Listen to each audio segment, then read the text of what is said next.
Tonight, it's a time of reckoning for the priest abuse scandal in the Roman Catholic Church. Victims seek justice. It's not about the money. It's never about the money. You know, your childhood's stolen. You can't replace that with money. An investigation into how the church is shielding its wealth to avoid paying damages. Anyone who believes the Catholic Church is really bankrupt needs to get a gut check and a mind check, because they're not bankrupt. And a rum war in the Caribbean, with millions of your tax dollars at stake. It is the most significant economic activity that has occurred on this island since Columbus landed. We'll bring you the news tonight on Dan Rather Report.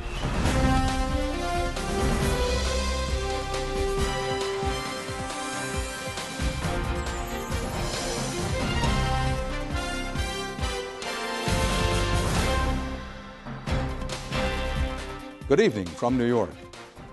The Roman Catholic Church is one of the world's wealthiest institutions and one of the most secretive. No one knows for sure the extent of the Church's vast riches, but that secrecy is now being tested by the ever-widening priest abuse scandal. In recent years, revelations have surfaced that hundreds of priests had sexually abused children, and bishops had failed to report them. Across the United States, priest abuse victims, now adults, are lining up to sue their diocese for damages. But the Church is going to extraordinary lengths to protect its assets with a strategy that is spreading from church to church, diocese to diocese, across the nation. And that strategy is bankruptcy.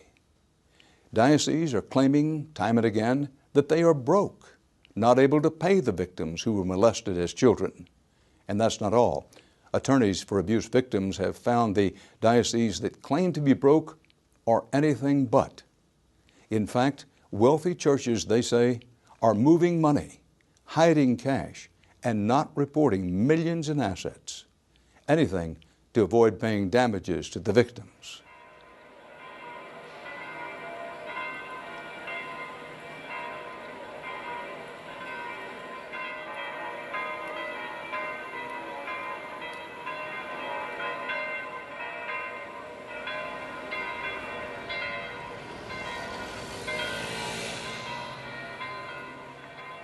The Vatican. It's the seat of untold power, wealth, and influence. Vatican City may be the smallest nation on earth, but its reach stretches across the globe to thousands of parishes, charities, and schools, and 1 billion Catholic faithful.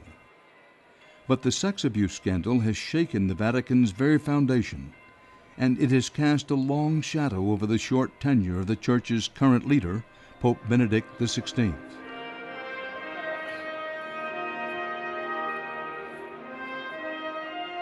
In early June, the Pope called thousands of clergy from around the world to the Vatican to celebrate the end of what he had declared the Year of Priests. But there was little to celebrate. New allegations of priest-child abuse had just surfaced in some of the world's most Catholic countries, and the media, and much of the Catholic world, was focused on how the Pope would address this ever-expanding scandal. Pope Benedict finally answered that question on the last day of the gathering. He issued his first apology from St. Peter's Square and promised to change the way the Church handled abuse allegations. But for many, his vows were too little, too late. They operate in a way that you would expect Bernard Madoff to operate, not how you would expect Christ to operate. Meet John Manley. From this nondescript office building, the Southern California lawyer has been fighting a pitched battle with one of the largest institutions in the Western world. Well, how did you get into taking on the Catholic Church? In a lot of ways, I think I'm the last person that should be doing this. I was raised Catholic. I went to Catholic school my whole life. I went to Catholic military school. I went to a Catholic high school and a year at Catholic college. I had a Jesuit spiritual director. I considered the priesthood myself. And I certainly was not a paragon of virtue, but I tried really hard and I believed it deeply. But his relationship with the church took a sharp turn more than 10 years ago when a priest abuse victim sought his help. The victim would be the first of many. In the last 12 years, I've met and represented hundreds of people from Alaska to New York to Delaware to Southern California, all of whom tell the same story, that they were raped and or abused in the most violent and egregious way possible as a child, and that when the church learned of it, they did nothing. Manley found that while the church leadership was promising to make peace with the victims, in court and behind the scenes, it was doing just the opposite. When the church defends these cases, they don't defend it in a way that's consistent with their own theology and beliefs. They defend it in a way where the victim is under attack, the family is under attack, and all the values that they say they believe in really go out the window. Take the case of San Diego, down the interstate from Manley's Newport Beach office. It's a diocese with about 100 parishes, 1 million Catholics, and one of the worst records in the country of sexual abuse by priests. The depth of the problem became clear in 2003 when the state of California briefly waived its statute of limitations on cases of sex abuse. The court system was hit with an onslaught of lawsuits filed by victims who had been too afraid, too ashamed, or discouraged by church officials to speak up as children. Church brass responded with drastic action. In 2007, San Diego became the 5th diocese in the United States to file for bankruptcy in the wake of the abuse scandal. Take me through what happened with the San Diego diocese when they filed for bankruptcy. Sure. The San Diego had about 160 claims involving various priests, ranging from the late 50s through the 2000s. They litigated the case in state court, challenged the statute, deposed the victims, and essentially on the eve of the first trial, filed for bankruptcy. Which goes to federal court. Which goes to federal bankruptcy court. And what happened is at the first hearing, it became very clear that they were minimizing their assets.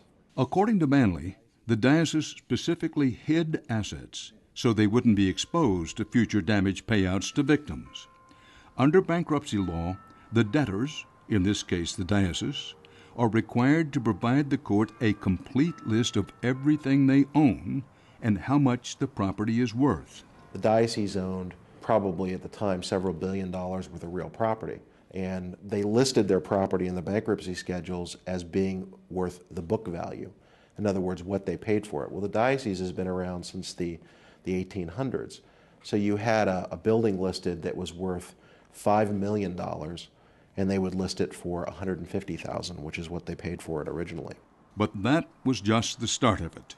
There were millions of dollars worth of property simply missing from the official list of assets the church had presented the court. Everything from public parking lots to commercial buildings to open land, some investment properties that had nothing to do with the church's religious operations. The diocese later claimed that these missing properties were separately owned by its parishes and should be exempt from liability. But for many, this didn't fly. Plaintiffs' lawyers said only the diocese, not its parishes, holds the authority to sell parish properties, and they say the diocese could have, should have done just that to raise enough money to avoid bankruptcy. But of all these missing assets, the most notable was this 14-acre bluff-top lot off a busy thoroughfare with wide ocean views.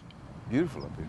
Oh, it's gorgeous. Patrick Wall, who works with attorney John Manley, brought us to see the lot, where construction is underway on more than 500 condominiums. Well, tell us where we are and why it's important for us to be here. We're across the street from the University of San Diego, owned by the diocese. And this used to be the high school, University of San Diego High School, owned by the diocese and run by the diocese as well. This particular property was one of those oops in their filing of bankruptcy. Oops, meaning that when they went ahead and filed bankruptcy, they forgot that they owned this, and they forgot that they needed to include that As one of their assets. as one of their major assets in this filing. When you say they forgot, is that, or is it not, they forgot in quotation marks? They forgot in quotations marks. I like to make the joke that, Grandma McDonough down at the Chancery office, when she was putting together the bankruptcy filing, she just forgot to include it. It was just a mishap. Actually, diocese lawyers first claimed the property was owned by a separate church corporation. Then, shortly after, said the omission had been a, quote, oversight. Patrick Wall says the church's behavior is typical of an institution that has a history of cover-ups. First, sex abuse by priests. Now, church money. And this is coming from someone who should know. Wall is a former Benedictine monk, and for a while held the unenviable task of serving as what he calls a priest abuse fixer. His job was keeping cases of sex abuse in his diocese below the radar. At first, I was a loyal soldier. I was a loyal priest, a company man. I thought these were complete anomalies. It was really not in my worldview that we had a number of guys who were in ministry, ordained, sexually abusing kids for decades, and then as I came to find out, for centuries and for millennia.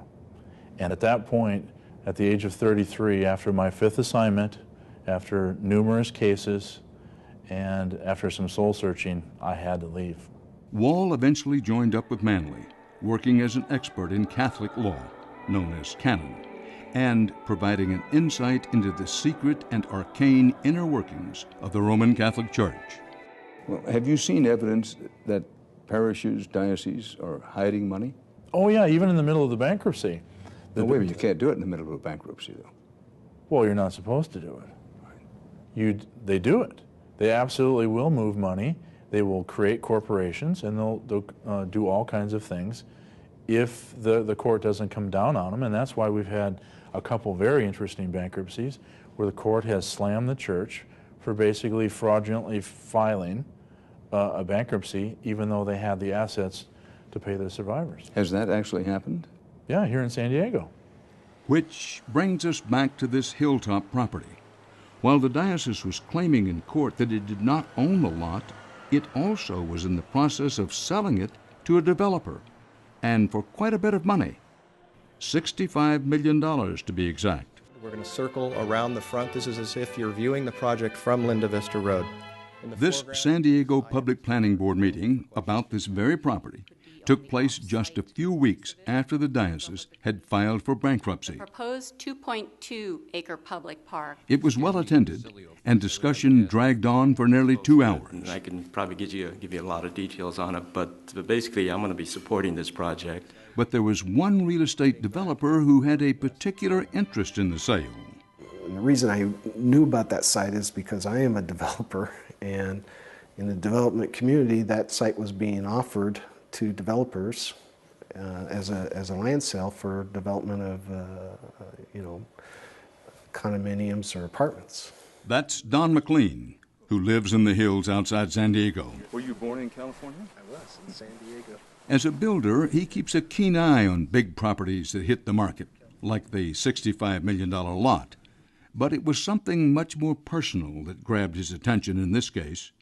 McLean is also a priest abuse victim. He was molested by 2 priests when he was a 10-year-old altar boy, and was among the dozens of victims who sued the church when the statute of limitations was lifted. What was your major motivation? My major motivation was to get justice for that 10-year-old child inside of me. It wasn't about money. It's never been about money. It was about getting an apology. I want to ask this gently, but I'm asking directly. You know there are people who say, when they say it's not about money, it's about the money. It's not about the money. Your childhood's stolen. Part of you is gone that can't replace. And those virtues that you want to believe in are gone. You can't replace that with money. When McLean heard about the 14-acre property missing from the church's schedule of assets, he was serving on the creditors' committee, a group routinely appointed by the court to keep those filing for bankruptcy honest in their claims. When the diocese declared bankruptcy, what was your reaction? I felt like we were being victimized all over again. Let me get this straight. You looked at this and said, well, I know the church has this asset, which is where their high school was, but it's now being made available for development to a mall or condominiums or something. And you said, well, it's not in there. It's not on the schedule.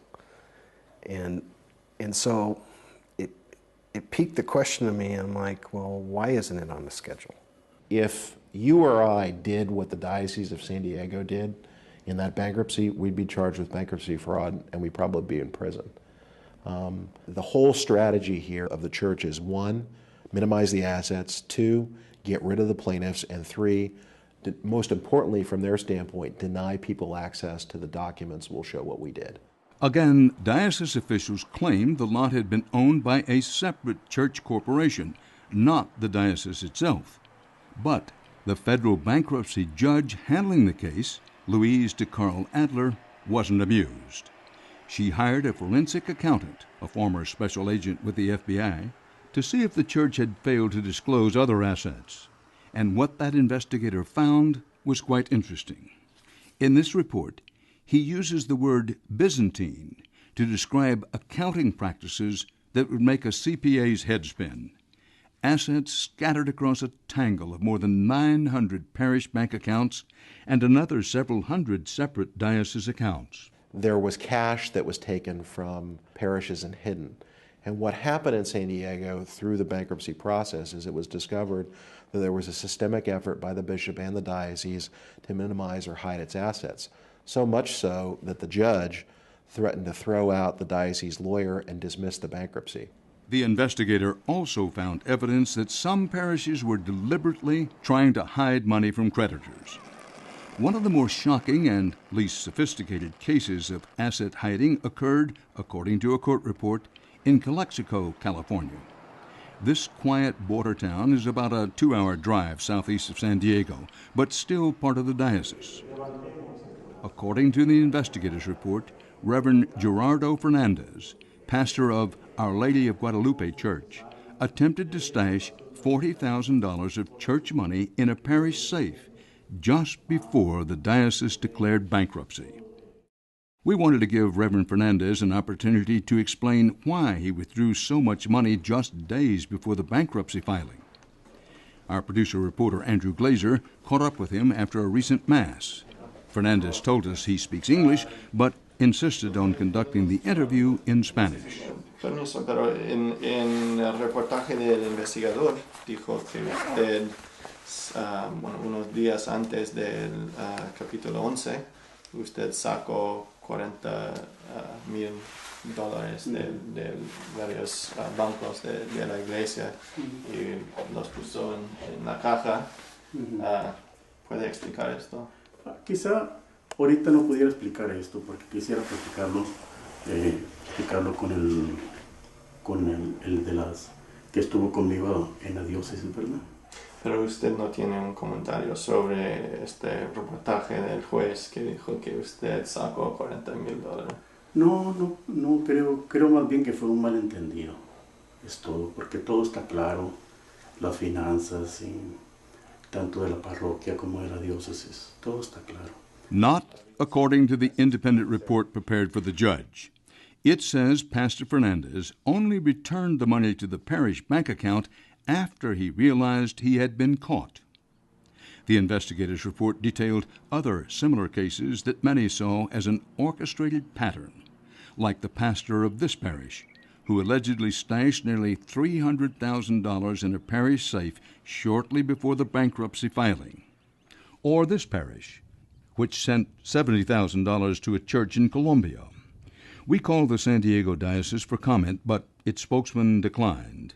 In an emailed statement, he wrote, "The Diocese of San Diego does not grant media interviews or respond to inquiries regarding victims of abuse and/or legal matters," unquote. One of the comments that came from one of the bankruptcy attorneys is said, who works on a lot of bankruptcies, said, these guys make Enron look like altar boys.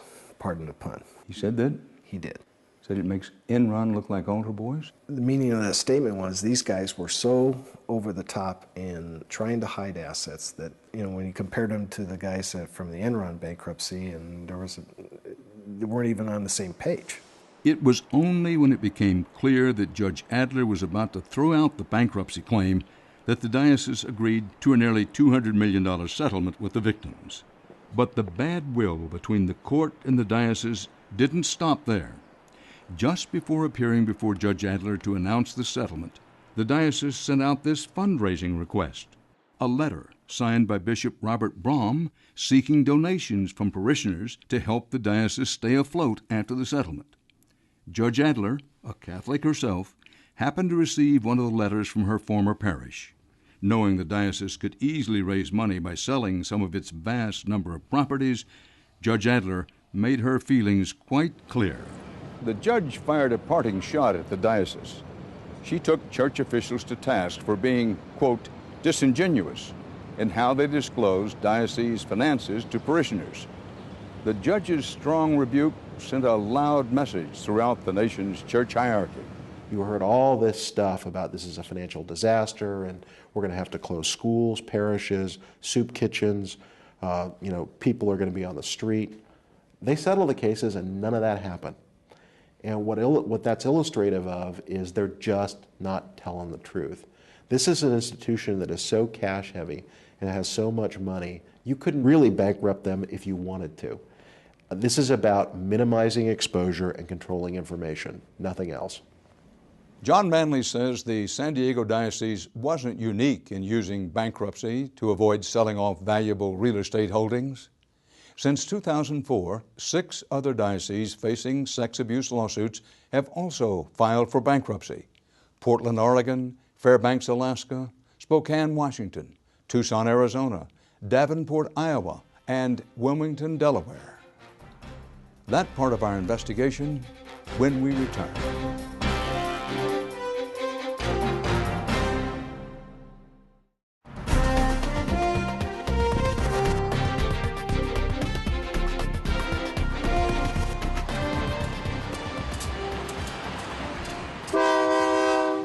Davenport, Iowa. Far from the sandy beaches and rolling hills of Southern California, but the Roman Catholic diocese here seemed to be reading from the same playbook as their brethren in San Diego. The Davenport diocese is much smaller. About 100,000 Catholics live spread out over several counties. But like San Diego, Davenport also was hit particularly hard by predator priests. According to the website bishopaccountability.org, which tracks priest abuse allegations nationwide, more than 30 accused perpetrators preyed on children in Davenport. Between 2004 and 2006, the diocese wound up paying more than $10 million in damages to victims.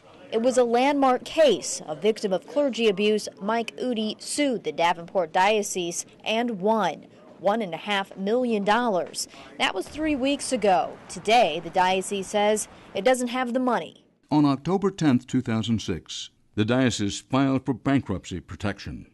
The filing froze more than 20 other cases from going forward in state court. Udi says his case was never about the money. It was all about the truth. And in that respect, he says he lost. There are people still running the diocese that made these decisions, that they would rather protect the secrets and the hierarchy than the victims.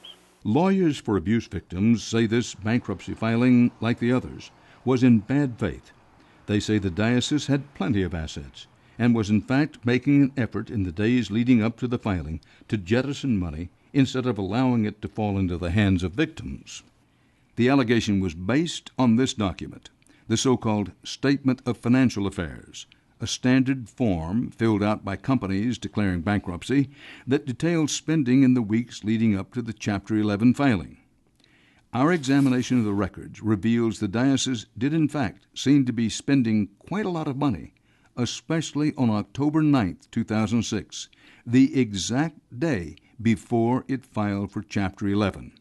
According to the records, the diocese on that day went on a more than $150,000 spending spree, spending that included a sudden bout of generosity: $50,000 for an unnamed church in Latin America, $1,000 for a parish here, $750 for a parish there, $663 to the U.S. Conference of Catholic Bishops for 50 copies of the Catechism.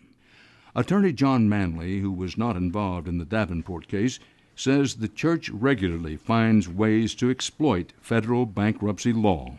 Chapter 11 was not designed to protect organizations who've engaged in criminal conduct or basically protecting criminal conduct, specifically child rape.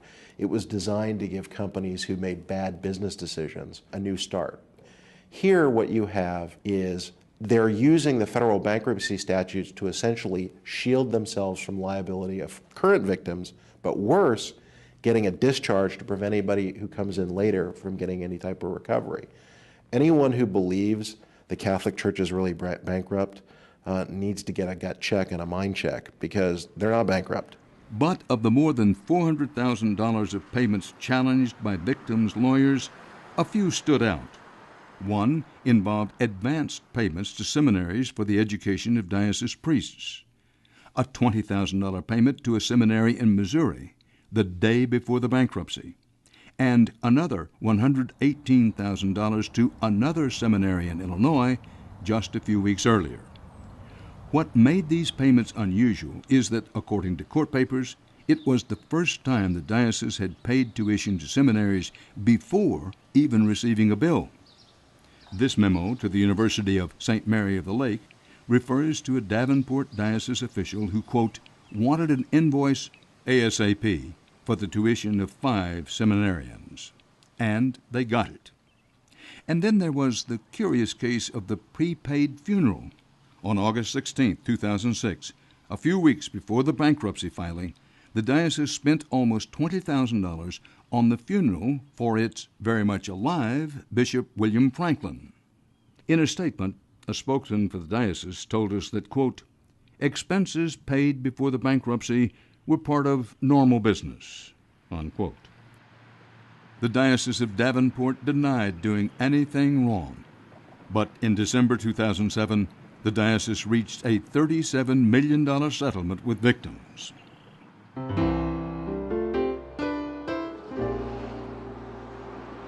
The decision to file for Chapter 11 reorganization was a painful one, and one that I'd hoped I would never have to make. In 2009, the Diocese of Wilmington, Delaware, became the latest to file for bankruptcy after more than 130 sex abuse lawsuits were filed.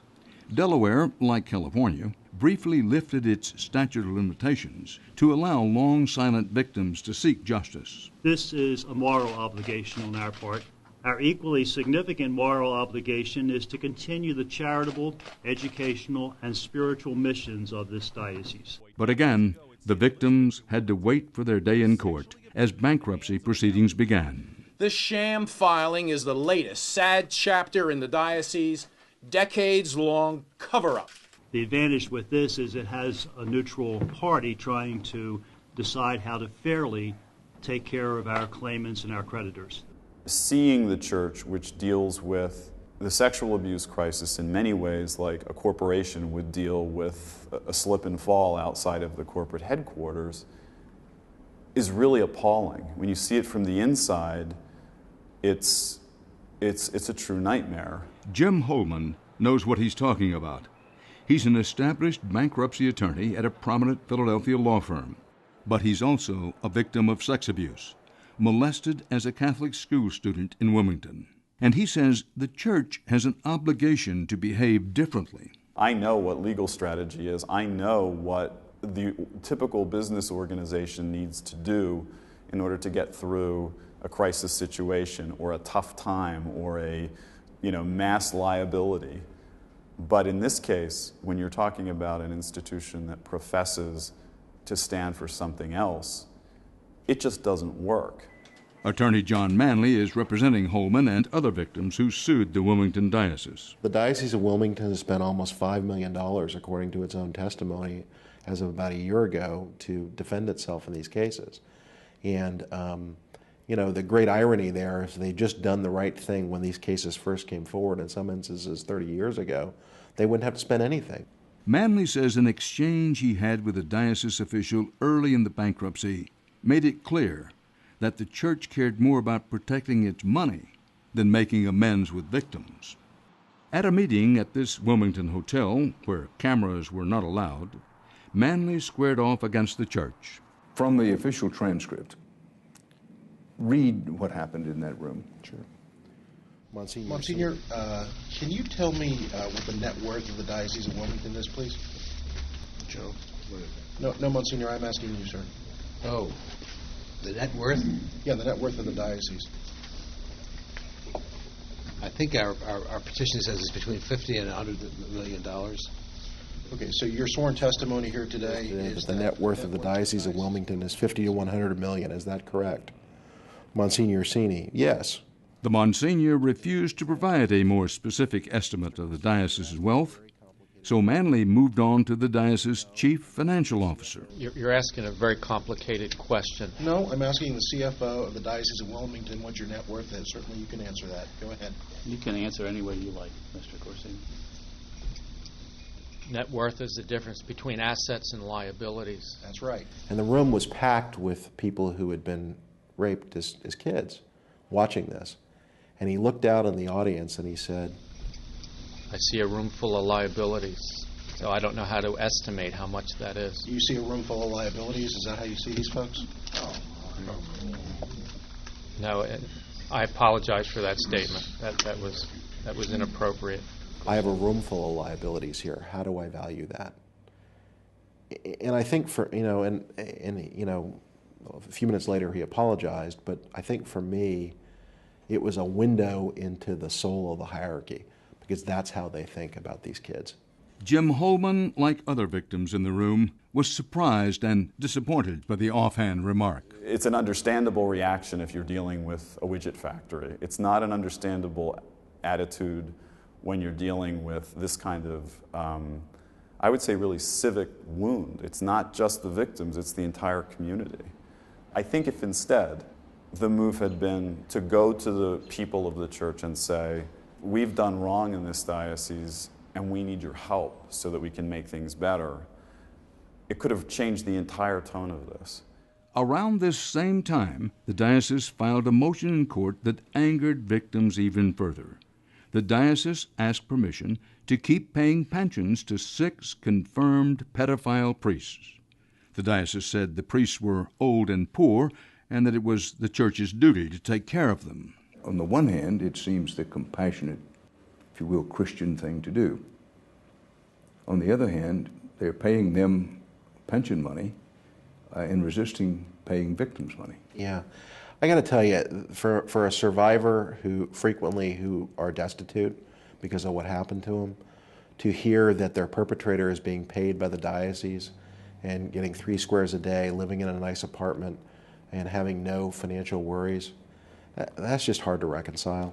The diocese eventually withdrew its motion, but that was just the beginning of what turned out to be a contentious bankruptcy trial. Manley says that, like San Diego and Davenport, the Diocese of Wilmington was trying to minimize its assets, hide their true wealth. They didn't list their real property at its actual value. They listed it at book value.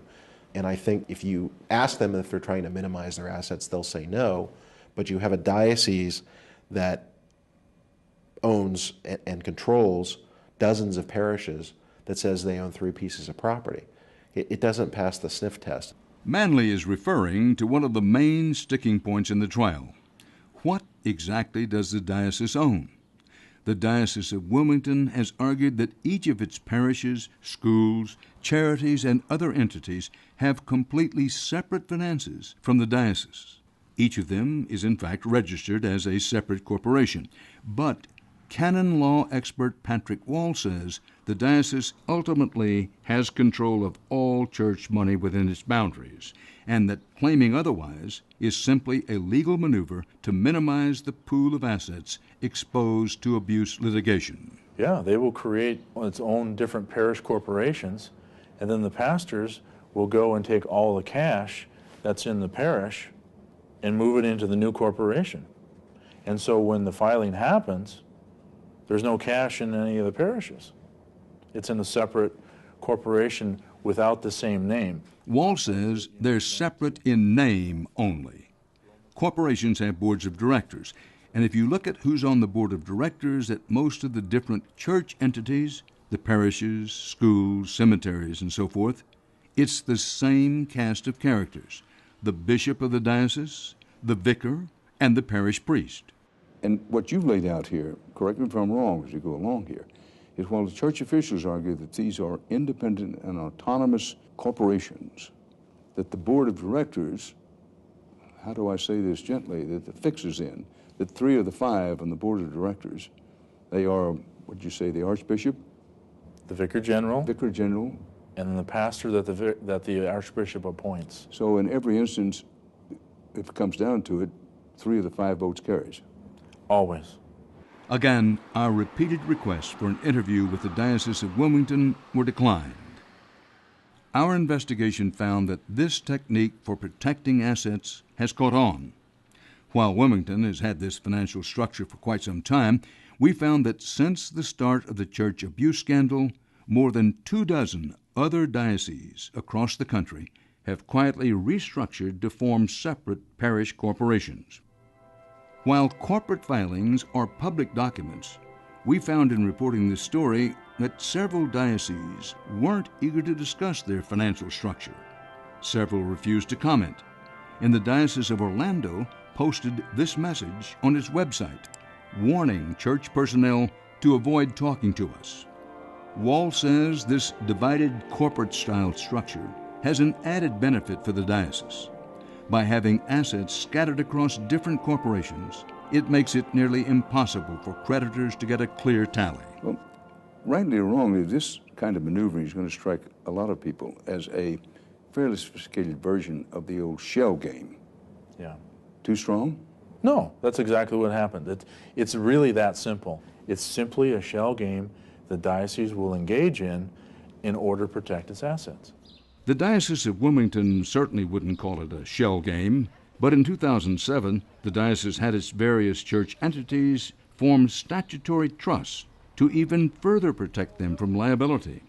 In the bankruptcy case, the diocese acknowledged the creation of these trusts was motivated by concerns over the number of sex abuse lawsuits filed in state court. The question that has loomed over this entire process is, what role, if any, has the hierarchy of the church played? More specifically, the U.S. Conference of Catholic Bishops, the official leadership body of the Roman Catholic Church in this country, whose members answer directly to the Pope. Attempts by victims to hold the Vatican and the Pope accountable haven't gone far. The United States recognizes the Vatican as its own nation, and thus its leadership has the benefit of sovereign immunity status.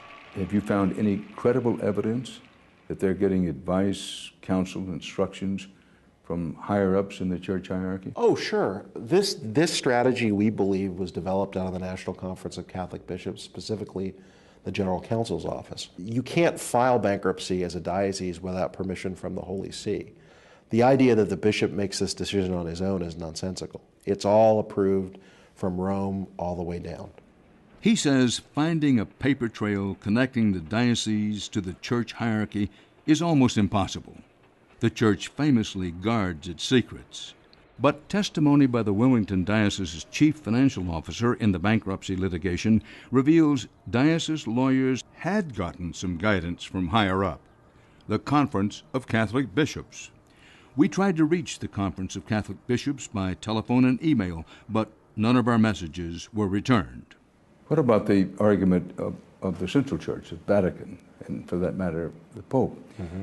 In essence, saying, listen, if we don't defend ourselves with the best legal tools and maneuvers at hand, you're talking about destroying the Holy Roman Catholic Church on a worldwide basis. And their argument goes, you do that, we won't be able to help orphans, widows, poor children in places like Sudan, that just destroy the church. And that's why we have to fight with every means at our disposal. See, the problem with that is that's not what they teach.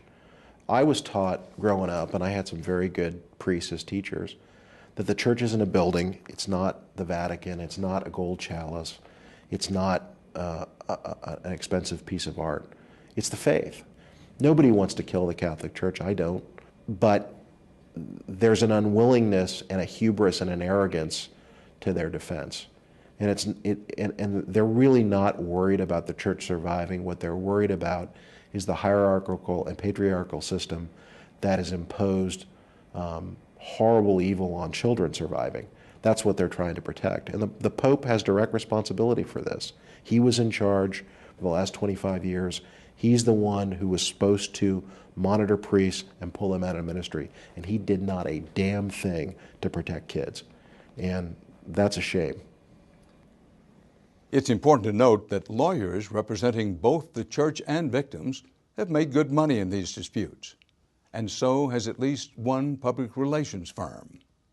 After filing for bankruptcy, the Diocese of Wilmington retained Los Angeles-based Citric & Company for $100,000. The firm specializes in, quote, crisis management, and its clients have included embattled heiress Paris Hilton, convicted dogfighting quarterback Michael Vick, and the Los Angeles Archdiocese. Now, when we return, we shift gears and take you to the Caribbean, where a modern-day rum war has broken out over millions of your tax dollars. So stay here with us.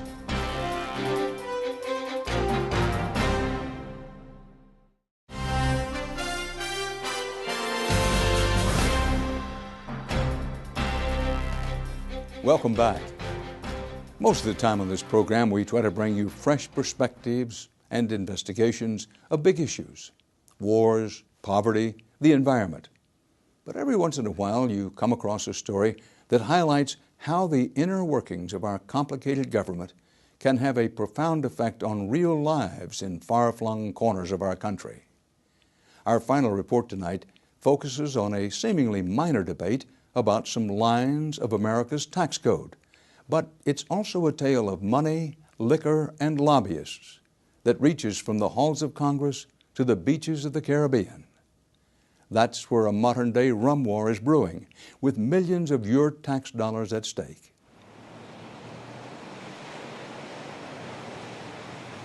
Puerto Rico's rum tradition goes back to the days of fortresses, galleons, and piracy on the high seas. Today, the fortresses are empty, and the colonial fleets have left. But the rum trade is still thriving in small family distilleries like this one, where the Fernandez siblings, Fernando, Mary, and Manuel, make Ron del Barrilito according to the recipe their grandfather concocted in 1880. What makes their rum unique, they say, is its top secret ingredients and an extra long aging process. This rum is from 1974. Has a very, very, very good aroma, very good taste. Picante.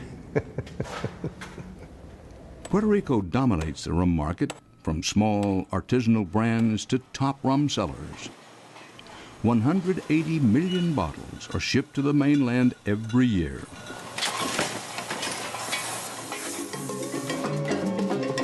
All this rum is a bonanza for Puerto Rico because when it's sold in the United States, most of the federal taxes collected are given back to the island. It's part of an obscure law passed in Congress decades ago that last year alone brought $450 million to Puerto Rico's coffers, no strings attached. But there's trouble on the high seas of the Caribbean, and the rapscallion responsible is known as Captain Morgan. This heavily marketed, party-hopping pirate hawks the second most popular rum in the United States, and its sales account for a hefty share of the rum tax money that goes back to Puerto Rico. The real Captain Morgan was a 17th century privateer who plundered the Caribbean in the name of the English crown. Captain Morgan today is owned by the British firm Diageo, the world's largest alcohol company. And now he's staged another raid. In 2008, Diageo set its eyes on Puerto Rico's rum tax money, with a mind to get a share for itself. Teaming up with the tiny U.S. territory of the Virgin Islands, Diageo hatched a brazen plan. The federal rum tax deal for Puerto Rico also applies to rum produced in the Virgin Islands. So if Captain Morgan moved its production to St. Croix, $120 million of that rum tax money would swing from Puerto Rico to the Virgin Islands. And the Virgin Islands made a deal giving the liquor company about half the money, including a state-of-the-art distillery built with federal tax dollars. It is the most significant economic activity that has occurred on this island since Columbus landed. Guy Smith is executive vice president of Diageo. He says the decision to move was just business. Where will this tank here go? We're in business to make money. That's why we left Puerto Rico, because we couldn't come to an economic transaction. So in order to be a good corporate citizen, to do what our shareholders need, which is to make a profit, this is how capitalism works. Captain Morgan gets the new plant plus tens of millions of federal tax dollars annually, totaling $2.7 billion across 30 years. And the Virgin Islands gets the rest, tens of millions in new revenue every year. What the Diageo agreement is giving us is the ability really to build an industry. When U.S. Virgin Islands Governor John DeYoung took office in 2007, Paradise was in trouble. He needed a lifeline out of the territory's crushing debt. Tourism was erratic, so he looked to the rum program as a savior. All I did is encourage the territory to do, which is to look for an industry, look for a stable revenue stream, and to build it. The Virgin Islands is desperate for investment. Away from the beaches, poverty is high. The governor's plan is to borrow his way out of the crisis. Using the promise of new rum money as collateral, the government will issue $350 million of bonds just to cover current operating costs and avoid painful layoffs. The deal has already brought some construction jobs to the island. My company's been able to hire 86 employees, over 90% of them which are local and have local families here. I've had to add staff, I've had to pay overtime. It's the first time in a very long time that we've had a major project like this on our island.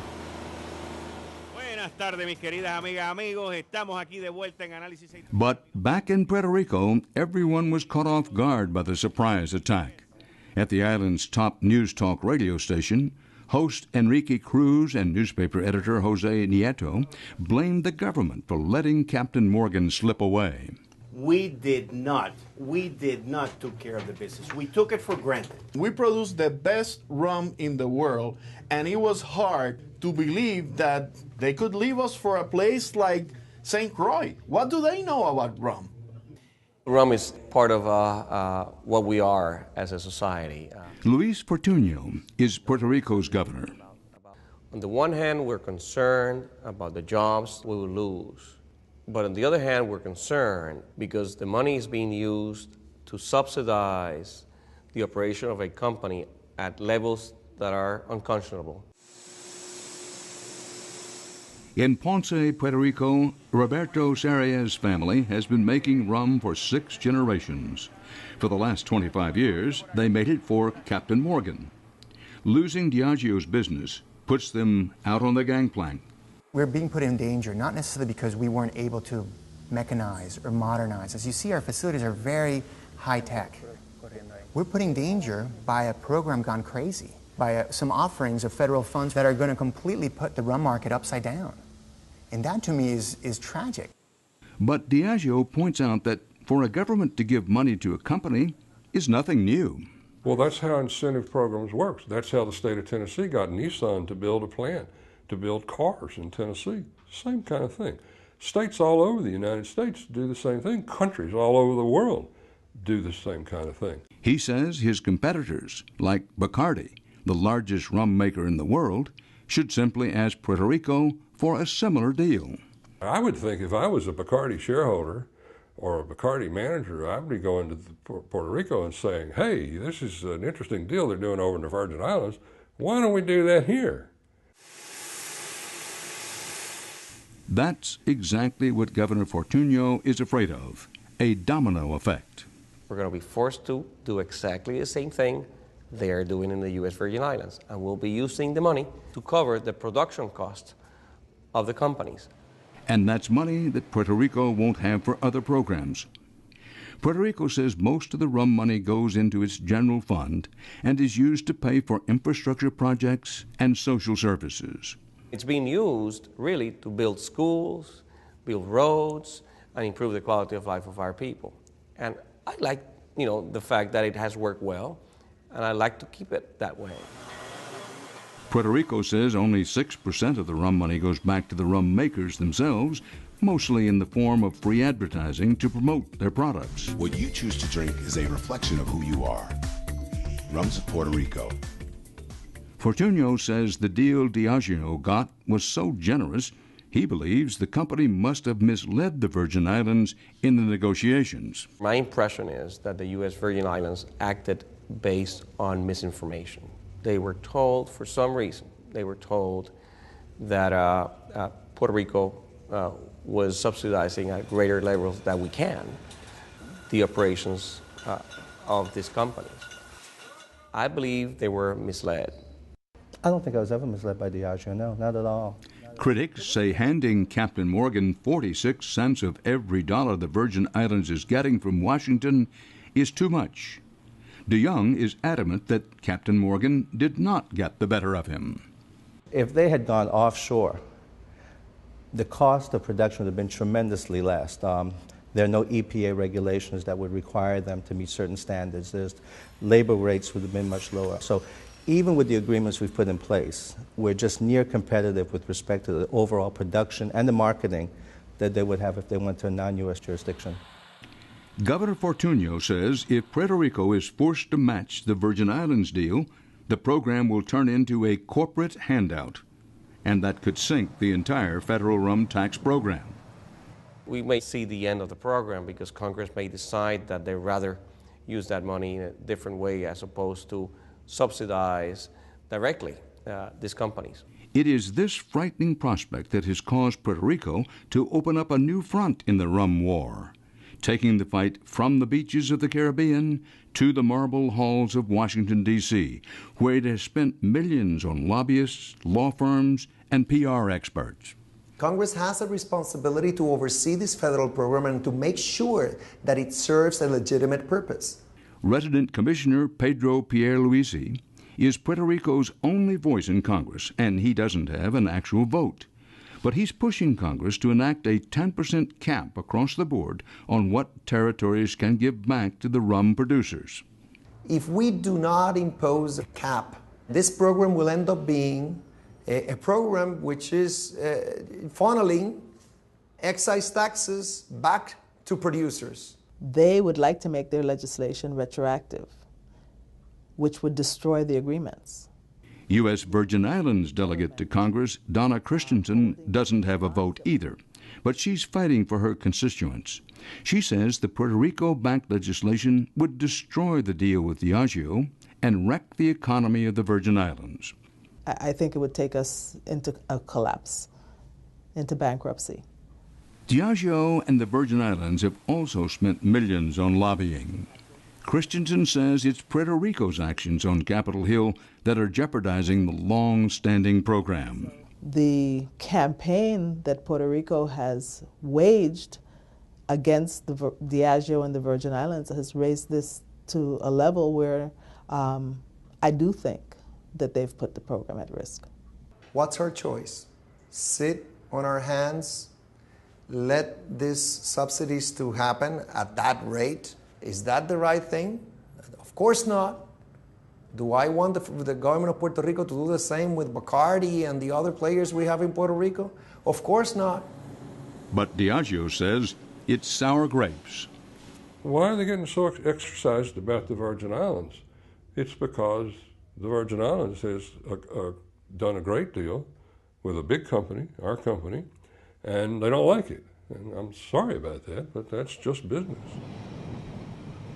Back in the Virgin Islands, Captain Morgan has raised the flag of victory, and it's prepping its new home port. But Congress could still scuttle the deal, and the company will not say if it will then set sail for somewhere else.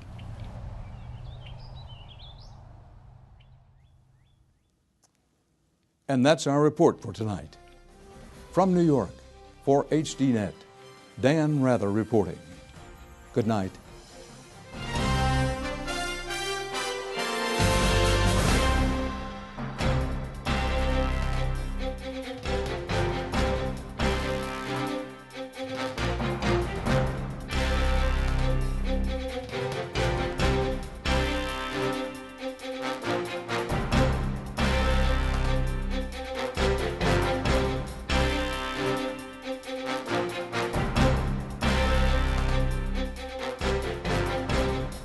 If you would like to add your name to an email list for information on upcoming programs, or if you would just like to send a question or comment, please email us at viewer@hd.net.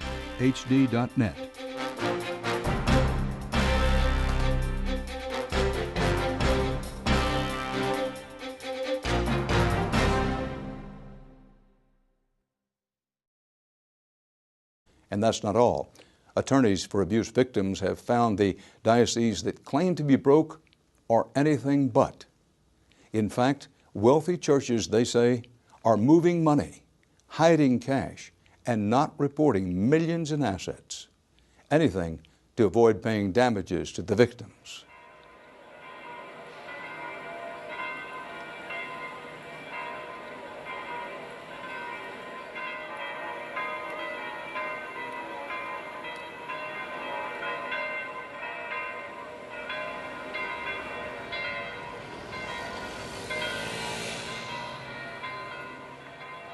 The Vatican.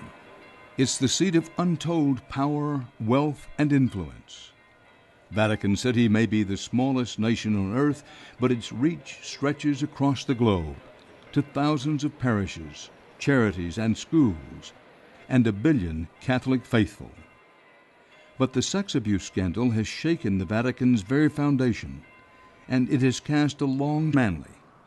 From this nondescript office building, the Southern California lawyer has been fighting a pitched battle with one of the largest institutions in the Western world.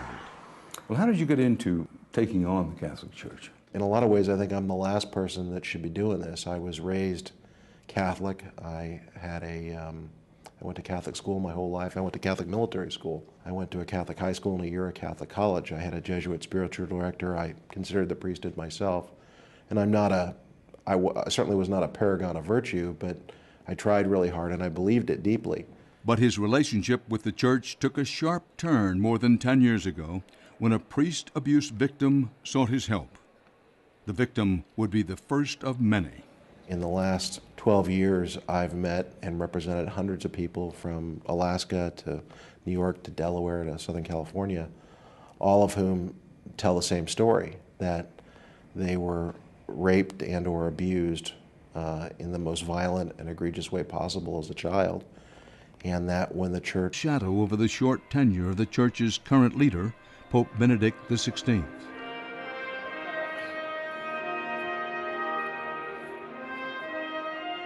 In early June, the Pope called thousands of clergy from around the world to the Vatican to celebrate the end of what he had declared the Year of Priests. But there was little to celebrate. New allegations of priest-child abuse had just surfaced in some of the world's most Catholic countries, and the media, and much of the Catholic world, was focused on how the Pope would address this ever-expanding scandal.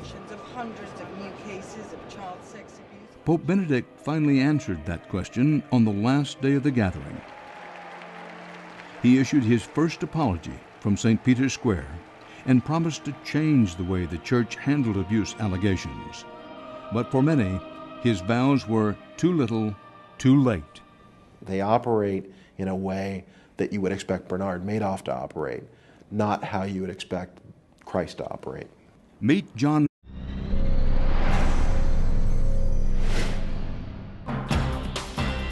Tonight, it's a time of reckoning for the priest abuse scandal in the Roman Catholic Church. Victims seek justice. It's not about the money. It's never about the money. You know, your childhood's stolen. You can't replace that with money. An investigation into how the church is shielding its wealth to avoid paying damages. Anyone who believes the Catholic Church is really bankrupt needs to get a gut check and a mind check because they're not bankrupt. And a rum war in the Caribbean, with millions of your tax dollars at stake. It is the most significant economic activity that has occurred on this island since Columbus landed. We'll bring you the news tonight on Dan Rather Report.